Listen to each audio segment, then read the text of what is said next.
Pues resulta que el gobierno de España, mediante su Ministerio de Exteriores, la Unión Europea con Borrell al frente, el PP, Vox, Gabriel Boric, Lula da Silva, Gustavo Petro, el Centro Carter, que ya ha dado su conclusión y que las elecciones han sido antidemocráticas, la oposición venezolana, que es una coalición de partidos que van desde socialistas a liberales, exiliados de izquierdas y derechas, y hasta el Partido Comunista de aquel país piden transparencia en los resultados electorales y la entrega de actas. Alertamos a la opinión pública internacional que así como el gobierno de Nicolás Maduro ha despojado al pueblo venezolano de sus derechos sociales y económicos, hoy pretende privarlo de sus derechos democráticos. Yo no sé si habrá algún partido más a la izquierda que este, que es el partido de Cano, pero en Miraflores se lo tendrían que hacer mirar.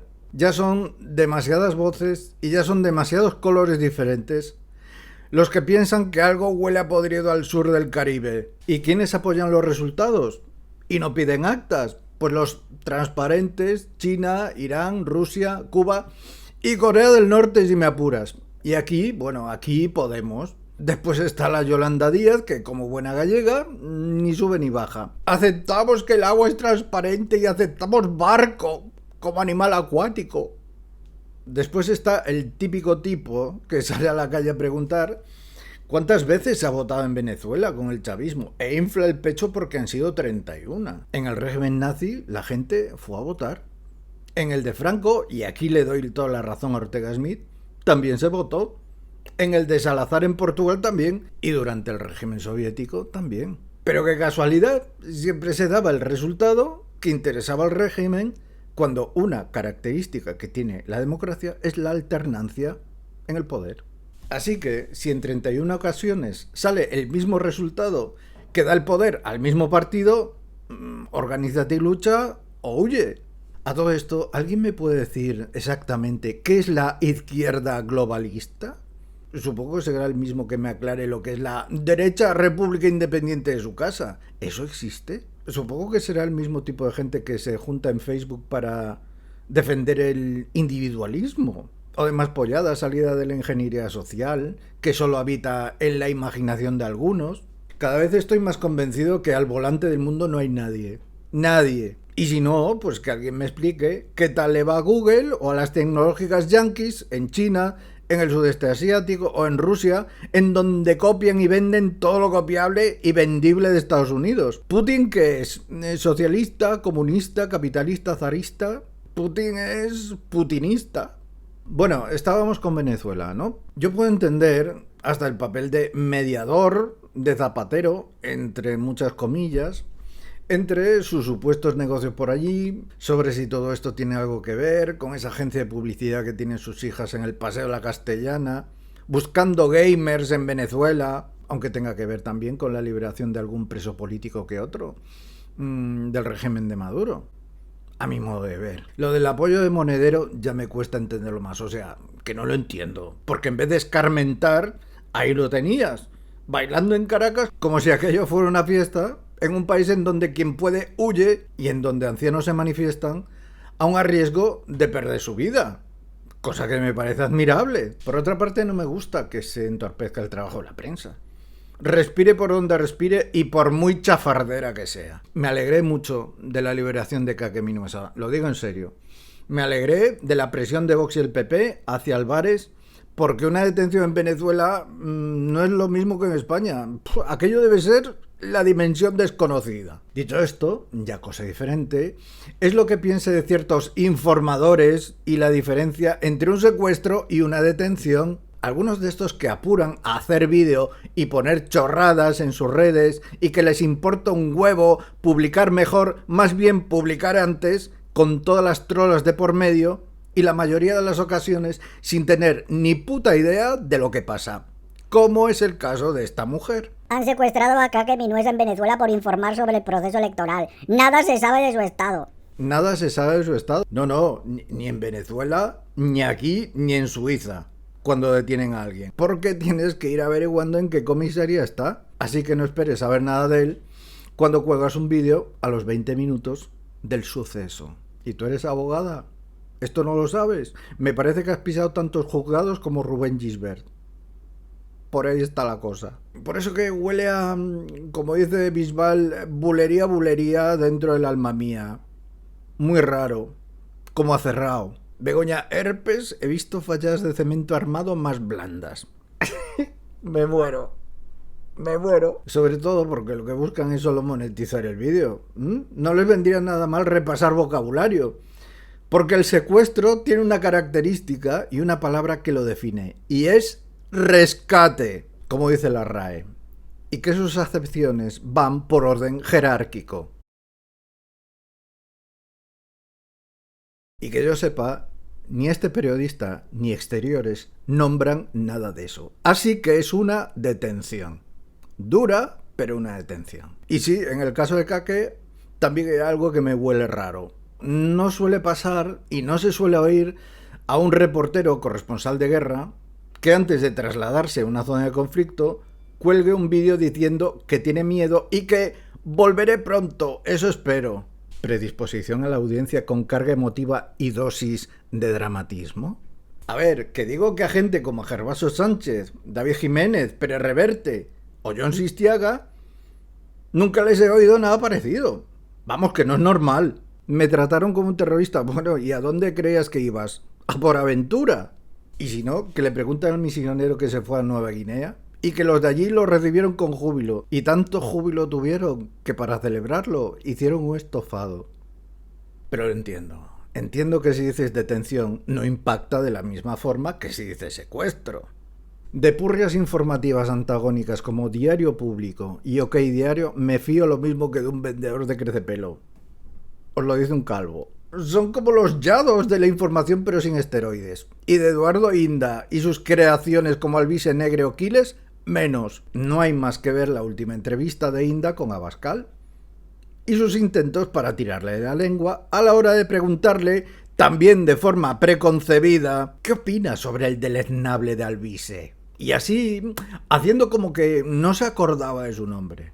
Lo que hizo Abascal, muy hábil y muy astuto por su parte, fue mirar a Inda, sonreír y decirle, dígamelo usted, que los conoce. Touché, dímelo tú, que fuiste el que los creó, Dr. Frankenstein. A veces para desenmascarar un medio metemierda, retorcido, hay que meterse en su mente podrida y pensar de forma igual de retorcida. A una vuelta de tuerca hay que darle dos. Y como hay gentuza que se inventa cosas y hasta las afirma porque la vergüenza no aparece en su diccionario, vamos a inventarnos una teoría ahora mismo. No sería la primera vez ni será la última que hacen un montaje con bulos como para parar un tren. Del tipo, tú predispones a la audiencia, como en el ejército en la posición de prevengan, después haces un vídeo diciendo que todo es gracias a vuestra ayuda y no a la que sale Pedro Sánchez. Ahí toda la razón, que seguro que los gobiernos del PSOE ya pagan los suyos. ¿Pero a tu medio quién le pagas a Ayuso?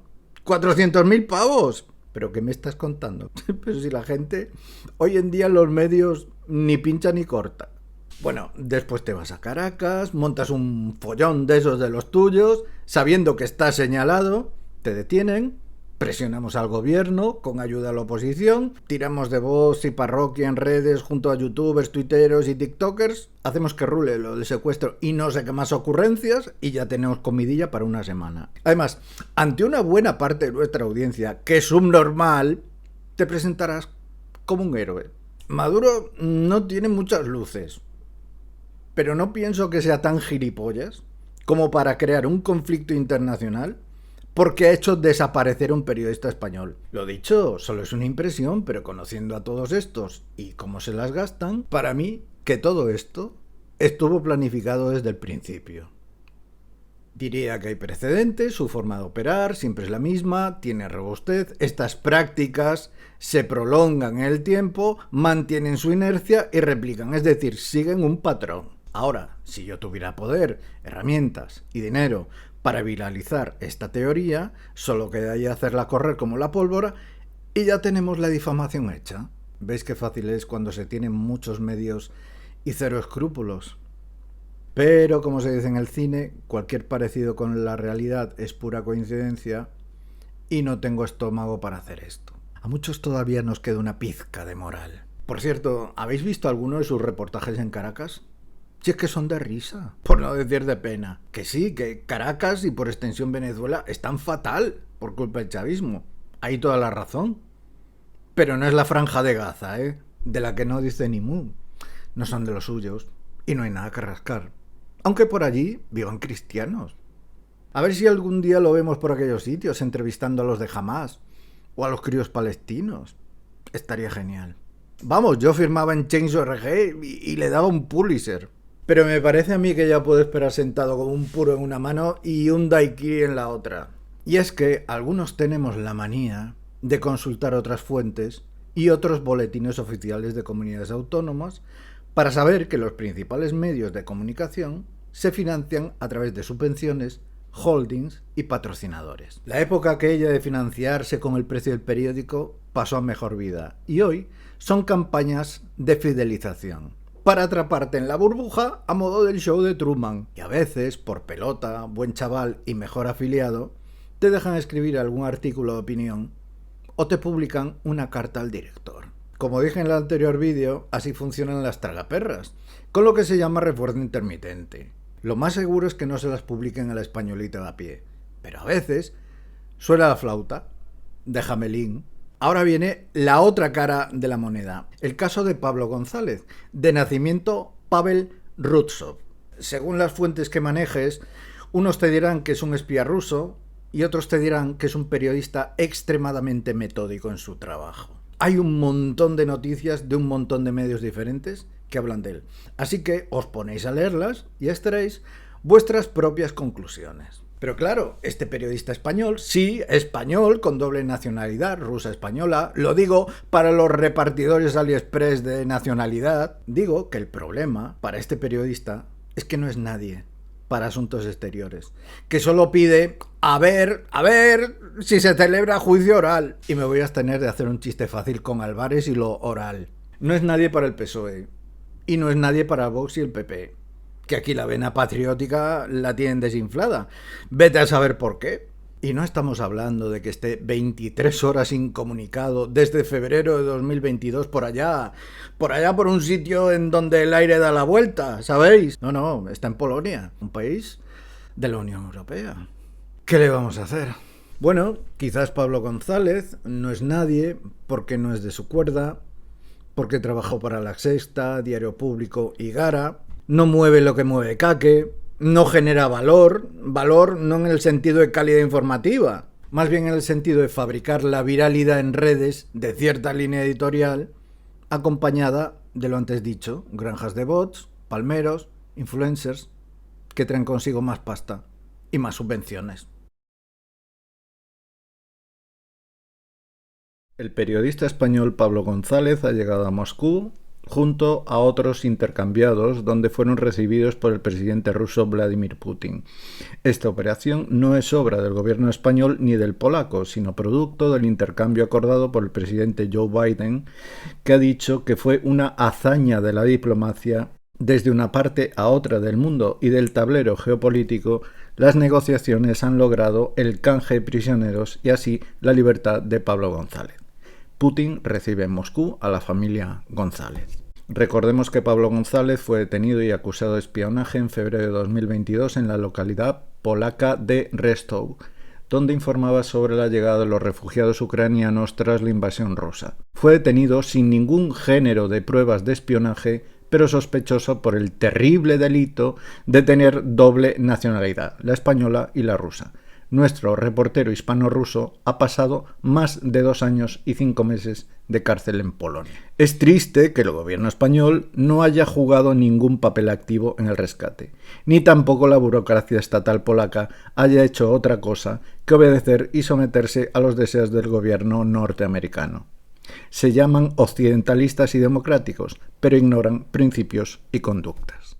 Vuelvo al tema de zapatitos. Pues sí, parafraseando a Reverte, y dicho todo esto, si todavía fuera el pensante crítico que fui, dedicado a desmontar magufos y conspiranoicos, dedicaría una temporada a investigar a todos estos informadores hasta sacarle los higadillos.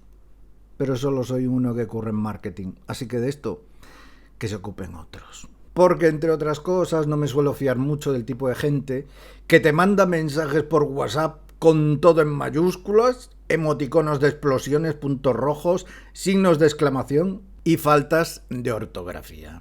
Importante esto. Se me olvidaba una curiosidad. ¿Sabéis cómo se dice zapatitos en latín? Calígula.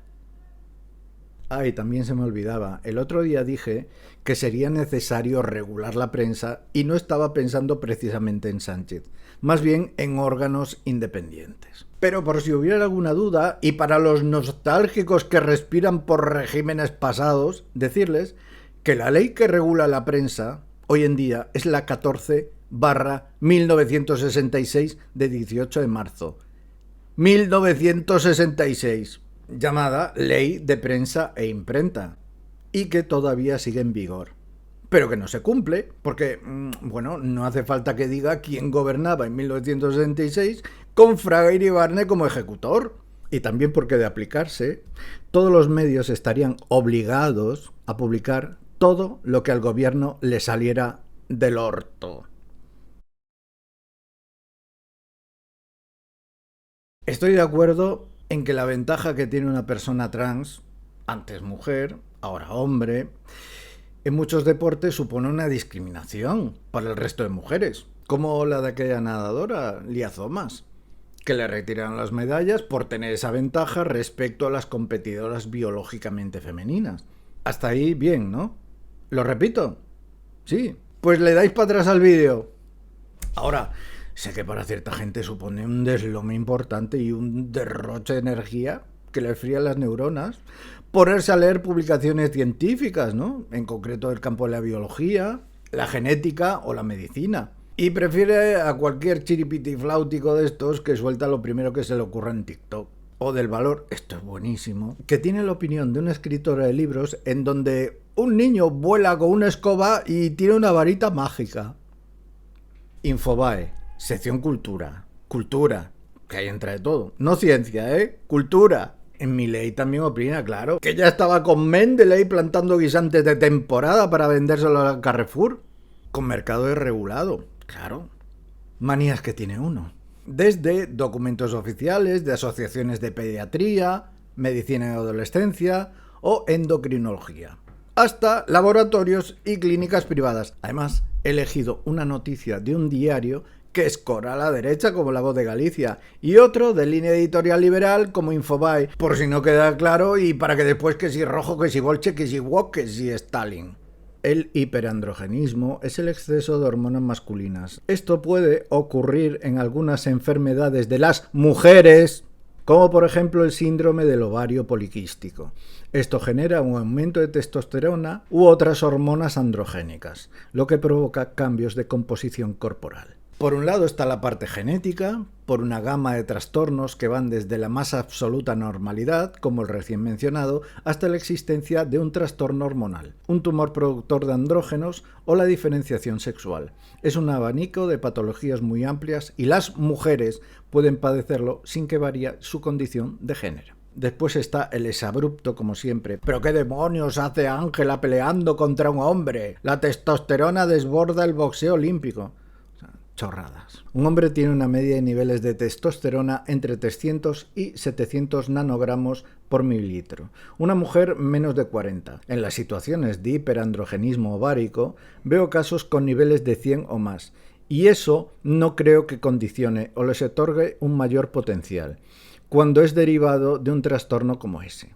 No debería dificultar la participación como mujer. Por otra parte, existe el transexualismo, que es en que el hiperandrogenismo es provocado por un tratamiento hormonal. Toda esta amalgama de trastornos genera problemas en algunos tipos de deportes como el boxeo. Las federaciones no saben cómo abordarlo. Desde el punto de vista deportivo es muy complejo, sobre todo cuando no se ha previsto con anterioridad. Es decir, si no se ha hecho una valoración previa de la situación antes de la competición. Está generando conflictos y seguirá haciéndolo. Se puede dar el caso de que una lo admita y el COI no, o al revés. Es un tema muy abierto que dará mucho de qué hablar. Diego Bellido es el jefe de la sección de endocrinología del Centro Hospitalario Universitario de Ferrol. En tanto, el doctor Gedding, Walter Gedding, hay que decir que es psiquiatra y sexólogo, dijo que las diferencias hormonales determinan ciertas características, es decir, la apariencia externa puede tender a ser masculina o femenina. La cantidad de hormonas también varía. Estrógenos para características femeninas y testosterona para características masculinas. Si la testosterona predomina, la persona tendrá más características masculinas y mayor desarrollo muscular. Si esta persona entrena, potenciará la acción de sus músculos, pero todo depende del entrenamiento que realice. Una persona con alta testosterona puede tener fuerza muscular, pero si no la entrena, esa fuerza no será intensa. A ver, no soy un experto, pero entre esto y Harry Potter, alguna diferencia habrá, ¿no? Pues sí, resulta que la boxeadora argelina Imane Khalif no es trans, zotes, es una mujer con su aparato reproductor de mujer y menstruación de mujer. Para ser más específico, este tipo de personas, y cito textual, no tienen ovarios sino testículos, a menudo dentro del abdomen, desde donde producen testosterona, pero pueden tener órganos genitales femeninos. Pues eso, que lo que ocurre es que tienen una condición genética llamada hiperandrogenismo, debido a una producción superior en sus índices de testosterona y andrógenos, lo que les da una apariencia de varón y al tiempo ovarios poliquísticos y alteración en su menstruación que se traducen en infertilidad. Como norma general, una mujer nace con cromosomas XX, pero a veces nace con cromosomas XY. Sí, hay mujeres con cromosomas XY que con tratamiento pueden regular su testosterona. Ahora voy a tirar del capote. Es cierto que la Asociación Internacional de Boxeo descalificó a esta persona, pero el COI la admite porque los índices de testosterona son los correctos para la competición. Ahora voy a tirar de la muleta. También es cierto que el Comité Olímpico Argelino la apoya porque la considera lo que es, una mujer. Ahora viene el estoque. También es cierto que las leyes argelinas penalizan todo lo LGTBI. Está perseguido de forma radical y hasta supone una estigmatización para la familia. No tienen derechos. ¿Entendido esto? No tienen derechos. Y ahora viene el descabello. A ver, genios, ¿cómo es posible que un país con el 95% de su población musulmana, gobierno e instituciones incluidas, permita que una persona LGTBI, según vosotros, participe en competiciones deportivas? ¿Me lo podéis explicar? Vamos, que estamos en año olímpico. Sprintar el cerebro y respuesta rapidita, que he visto rabos de boina más largos. Como siempre, los de siempre metiendo lo de siempre. Véanse ultraconservadores, fanáticos religiosos, conspirapollas, ahí, siempre de la manita, no falla. Habéis puesto el foco en donde no es, en seres de luz, porque el debate no está en su condición sexual, que ya está bien clara que es mujer. El debate está en que los índices de testosterona que ha marcado el COI son más altos que los de una mujer promedio. Algunos organismos, como la Federación Internacional de Natación, proponen una concentración inferior a 5 nanomoles por litro de sangre. Una concentración que aún está por encima de la concentración de testosterona que tiene una mujer cisgénero, premenopáusica y sana, que suele ser inferior a 1,7. Pero lo dicho, pueden regular estos niveles para competir. A ver, para los despistados, un mall no tiene nada que ver con un centro comercial. Nada. Y bueno, ¿qué queréis que os diga? A mí lo de la performance de la última cena por las drag queens me pareció ridículo, sin sentido y nada que ver con unos Juegos Olímpicos. Tan ridículo como para pensar que la ceremonia de inauguración fuera una apología del satanismo. Como antes hicieron estos flipaos con los de Londres, que si los focos del estadio eran triángulos Illuminatis, que si Mr. Bean era extraterrestre y que si la reina se zampó un niño antes de ver la ceremonia con un escocés tocando la gaita. En fin. Sí, eché mucho de menos a Marilyn Manson encendiendo el pebetero. Te jode. Me vais a permitir un consejo de amigo. Rancios. Está más que demostrado que cuando bajáis la dosis del chute de fake news, se pincha la burbuja en la que vivís. Y también bajáis de la nube en la que viajáis. Pero aquí da igual. Ya puedes presentar las evidencias en sus putas narices que ni así. La ideología puede con lo que sea. Al fin y al cabo, una religión es una secta pero mainstream. Como me dijo un día un italiano en el Museo Vaticano, las matrículas SCV de sus coches no significa Santa Ciudad del Vaticano, no, significan si Cristo lo viese. Si Cristo obedece. ¡Qué aburrimiento, Dios!